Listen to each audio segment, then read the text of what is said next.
Sakto morning, mga kasakto.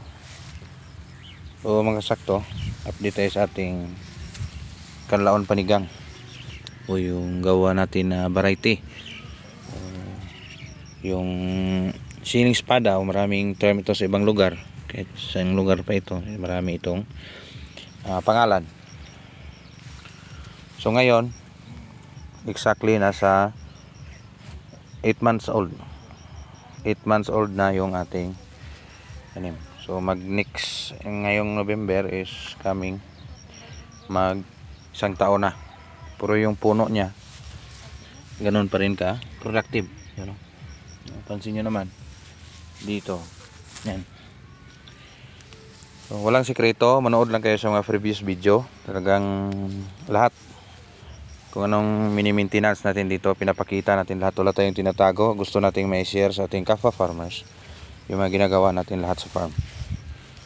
So ito, kung umiinit, continue yung ating sprinkler. So ngayon, kasalukuyan silang nag-harvest. So ipakita natin yung kanilang in-harvest kung still quality pa ba yung bunga. I-observe natin. So, dito may info. So maganda, no? Yung tingnan natin. So yun pa yung in-harvest nila, oh. Kasalukuyang nag-harvest sila. So hindi ganoon ka perfect, pero at least yung quality niya sa palabanan ng pagandahan. So daig pa yung bagong tanim. So sa ganitong tanim, yung maintenance at pag-aalaga dapat hindi kayo pihikan sa pagkain. Example, mag-abono, tamang abono, tamang pagkain, tamang spray, tamang insecticide. So yan, oh.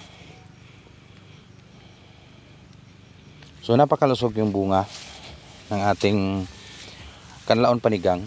Continue yung ating pag harvest, continue yung maintenance, continue yung dapat ibigay kung anong kulang sa kanila. Yung trellis dinadagdagan natin kasi tumaas na, oh. Yung bunga still consistent pa rin.